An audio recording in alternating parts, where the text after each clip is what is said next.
की जय हो। बड़ी माता की अष्टानिका मां पर की। आचार्य भगवान समस्त भट्टाचार्य के द्वारा सभी श्रावकों को जो 12 व्रत बताए गए, 5 अनुव्रत, 3 गुरु व्रत और 4 शिक्षा व्रत। 4 शिक्षा व्रतों में देश प्रकाशित सामायिक दोष उपवास और ये वैयावृत्ति चौथा शिक्षा व्रत है। ये चौथे शिक्षा में आचार्य भगवान ने बताया कि देशव्रती और शकलवती के भेद में संयमी 2 प्रकार के हैं। इनके ऊपर यदि बीमारी आदि नाना प्रकार की आपत्तियां आई हैं तो उन्हें गुण अनुराग से प्रेरित होकर दूर करना चाहिए। उनके पैर आदि अंगों का मर्दन यानी मालिश आदि करनी चाहिए। इसके सिवाय और भी जितनी कुछ समय अनुकूल सेवा है वे सब वैयावृत्ति नामक शिक्षा व्रत कहलाती है। ये वैयावृत्ति व्यवहार तथा स्थिति दृष्टफल के विचार से न होकर मात्र गुणों के अनुरागों के प्रति भक्ति के वशीभूत की जाती है। मुनियों के योग 6 अंतरंग तपों में भी वैयावृत्ति नाम का तप है, जिसका अर्थ होता है बालक, वृद्ध अथवा गुलाम मुक्त आदि मुनियों की सेवा कर उन्हें मार्ग में स्थिर रखना। परस्पर की सहानुभूति प्रवृत्ति से चतुर्विध मुनि संघ का निर्वाह होता है। आचार्य उपाध्याय तपस्वी शक्ष गिलान गण कुल तंग साधु और मनोज्ञ इस प्रकार 10 प्रकार के मुनियों का वैयावृत करने से वैयावृत तप के 10 भेद होते हैं।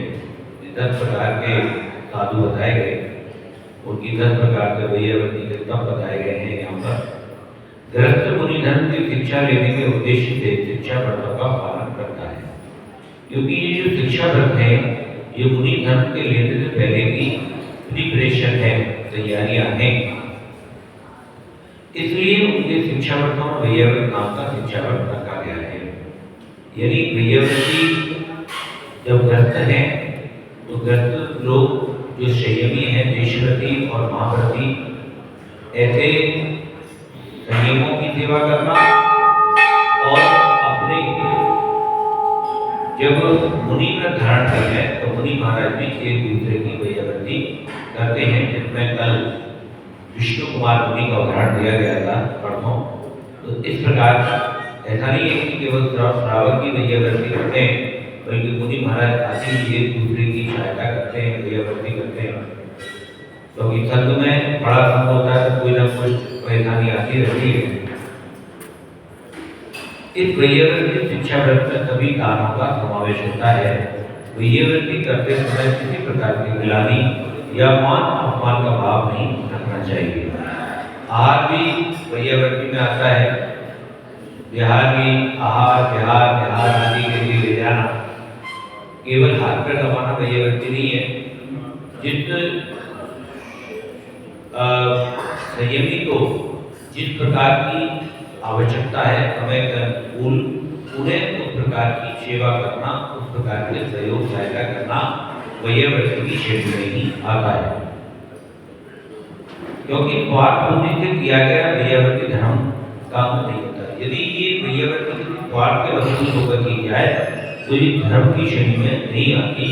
सेवा को शिववृत्ति भी कहा गया है, परम धर्म भी कहा गया है। जब सेवा किसी स्वार्थ बुद्धि से की जाती है तब शिववृत्ति उग्रवृत्ति कहलाती है, और जब निस्वार्थ भाव से की जाती है तो परम धर्म कहलाती है, कर्म निर्जरा का कारण मानी जाती है। अब यहाँ पर 113वां श्लोक बताया गया है, नवबुद्धि प्रतिपत्ति सप्त गुण समाहितेन शुद्धेन अपपूर्णारंभणा मारण्यां शक्तिदान। 7 गुण बताए श्रावक के अंदर: श्रद्धा, संतोष, भक्ति, विज्ञान, निर्लोभता, क्षमा और सत्य। इन 7 गुणों से सहित होकर सुदेव कौलिक कुल संबंधी आचरिक आचरण संबंधी शारीरिक शुद्धि से युक्त दाता के द्वारा अपपुनार्पणा, लूटना, बेचना, झाड़ना, पानी भरना, झूला जलाना, इन 5 गुणों और अति गति आदि आरंभों से रहित सम्यक दर्शन आदि गुणों से सहित मुनियों की नम्रता पूर्वक भक्ति आहार आदि के द्वारा गौरव का आरंभ किया जाता है, विधान माना जाता है। देखिए यहाँ पर बताया गया 5 शून्य बताया गया, 5 शून्य। 5 शून्य यानी एक ऐसे 5 कार्य जो किसी भी गृहस्थ को अपने घर में करना ही पड़ता है, उसके बिना वो रह नहीं सकता। यदि वो अपने लिए इन 5 गुणों को करता है तो उसको पाप की क्रियाओं में बंद होता है, शुभ कर्मों में बंद होता है।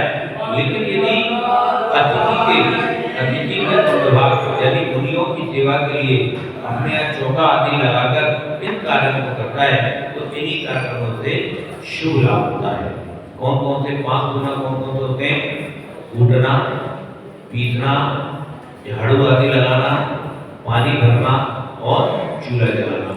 क्योंकि किचन में जाएंगे तो ये 5 कार्य करने पड़ेंगे। लेकिन एक कार्य आचार्य भगवान ने कहा कि आप इस निमित्त से लगाओ कि मेरे यहाँ कोई साधु आएगा और मैं उसका आहार कराऊंगी या कराऊंगा।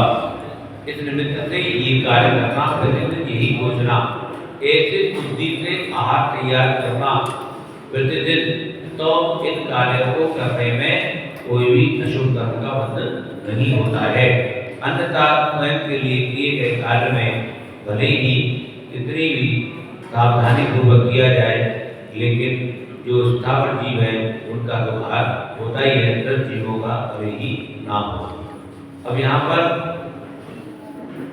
आचार्य भगवान ने श्रावक के भी 7 गुण बता दिए कि इन 7 गुणों से सहित स्थापक होगा तभी वो आहार देने का पूरा लाभ ले पाएगा। कौन कौन से?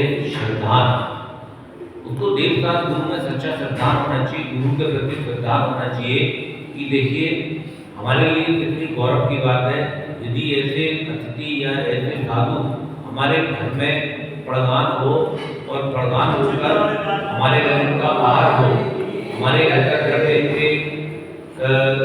रत्नत्व को बढ़ाने में सहायक हो, तो हम कितने पुण्यशाली हैं। यहाँ पर एक विशेष बात बताई गई कि यदि मतलब यहाँ पर ऐसा लोगों ने ये कहा कि किचन इतनी बड़ी होनी चाहिए कि किचन में ही साधु का आहार हो। सर्वश्रेष्ठ आहार तो वही होता है जो भोजनशाला भोजन जहाँ निर्माण किया जाता है वहीं पर उसको आहार भी कराया जाए। लेकिन आजकल की विसंगतियाँ हो गई है, घर ही इतना छोटा है तो किचन की छोटी होती है और वैसे भी बाथरूम ज़्यादा बड़ा होता है, किचन छोटी होती है।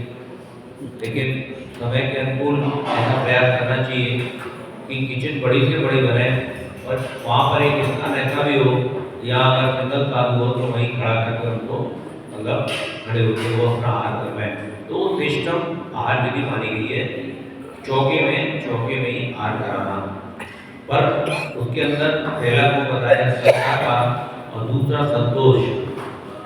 भाई हमारे तो भाव है कि साधु का आहार हो, अब साधु आए तो ठीक, नहीं आए तो ठीक, हमारे पुण्य से आ सकते नहीं आ सकते, इसलिए हमें कोई इसमें बिंदु विकल्प नहीं करना। तीसरा भक्ति, जब साधु हमारे यहाँ आए तो पूरी भक्ति के साथ उसका प्रदान करें, उच्चासन पर बैठाएं, उनका पूजन आदि करें। निर्लोभता, विज्ञान का मतलब होता है विधि विधान, कैसे साधु का प्रदान करना है, कैसे ले जाना है, कैसे उच्चासन पर बैठाना है, पूजन करना है, पाठ प्रसाद करनी है, नवदा भक्ति करनी है। ये सब ज्ञान नहीं था तभी तो आदिनाथ भगवान का आहार मिल पाया। आप ये देखिए कि उनका पुत्र चक्रवर्ती और चक्रवर्ती होते हुए भी उसे ज्ञान नहीं था कि आहार कैसे कराया जाता है। और एक साधारण सा छोटा मोटा राजा था श्रेयांश, उसे ज्ञान था, उसने ज्ञान से आहार कर दिया। उसके अंदर उसके पुण्य थे, उसके पूर्व भक्त का स्मरण हो गया। तो ये विज्ञान भी श्रावक के अंदर होना चाहिए। तीसरा क्षमा। उसके बाद किसी को भी यदि कोई साधु के आहार होता है तो जैसे राजा श्रेयांश ने आहार कराया तो भरत चक्रवर्ती को कोई उससे गिला शिकवा नहीं हुआ, बल्कि उसने अनुमोदना की, अहोदानम अहोदानम, जितने भाग्यशाली हो, कितने पुण्यशाली हो जो आदिनाथ भगवान के प्रथम आहार कराने का तुम्हें सौभाग्य प्राप्त हुआ, अनुमोदना की उसने जाके। तो ऐसे सभी के प्रति क्षमा भाव रखना, सत्य बोलना कि हमने बिल्कुल जो वस्त्र धुले हुए हैं, हमारा भोजन है विधि विधान से बना हुआ है, पूरा मर्यादित है, उसमें किसी प्रकार की कोई भी हमने शिष्टाचारी नहीं की है, पूरे मान सम्मान के साथ ये आहार तैयार किया है। हम मन से भी शुद्ध हैं, मन में भी कोई विकल्प नहीं है, वचन से भी शुद्ध हैं। जो वचन कह रहे हैं वो वचन सत्य है। मन वचन काया, और काया भी हमारी शुद्ध है। ऐसे ये 7 गुण भावा के अंदर होने चाहिए। बोले शांतिनाथ भगवान की जय हो।